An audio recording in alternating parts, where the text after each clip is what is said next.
Méditation du 21 avril. Êtes-vous timide? Car ce n'est pas un esprit de timidité que Dieu nous a donné, mais un esprit de force, d'amour et de sagesse. De Timothée 1, le verset 7. Timidité et introversion semblent être la même chose, mais ce n'est pas le cas. La plupart des personnes introverties sont également timides. L'introversion est liée au tempérament et la timidité peut être une conséquence comportementale de l'introversion. Les personnes introverties préfèrent rester discrètes et éviter de s'exposer inutilement. Mais lorsqu'elles en ont besoin, elles n'ont ni peur ni honte de s'exposer en public et d'avoir des relations sociales. Les introvertis timides, en revanche, peuvent se sentir paniqués s'ils doivent parler à des inconnus ou interagir dans un groupe. Dans la timidité, le fait de s'exposer à l'opinion de quelqu'un d'autre génère un malaise. C'est pourquoi les personnes timides évitent tout contact et toute interaction avec des personnes et des groupes autres que ceux auxquels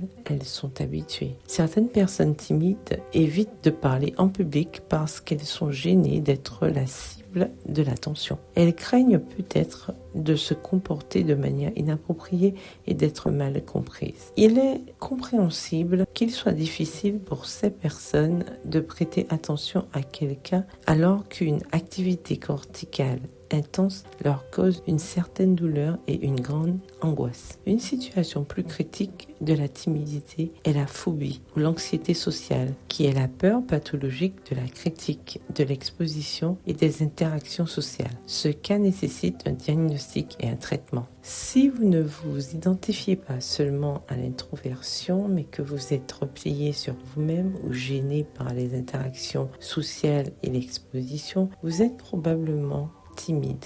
Des facteurs héréditaires contribuent au développement de la timidité, mais l'environnement social, l'éducation familiale et les expériences de vie peuvent également contribuer à sa formation. Si la timidité vous gêne, il est possible de l'atténuer. Ne vous isolez pas. Rejoignez de petits groupes sociaux. Recherchez une aide psychothérapeutique pour comprendre les mécanismes négatifs et les conditionnements qui vous ont rendu timide. Ne vous punissez pas, acceptez-vous. Les personnes timides sont d'excellents amis et savent écouter, mais ne vous contentez pas de cela. Osez être plus grande que votre timidité. Ne vous cachez pas derrière l'indifférence en étant distante ou en rejetant les gens sans les connaître. Vous pouvez sourire et être affectueuse. Si vous êtes timide, demandez à Dieu de vous rendre audacieuse. Une mission ne vous attend-elle pas? Croyez que Dieu peut vous donner le courage nécessaire pour être utile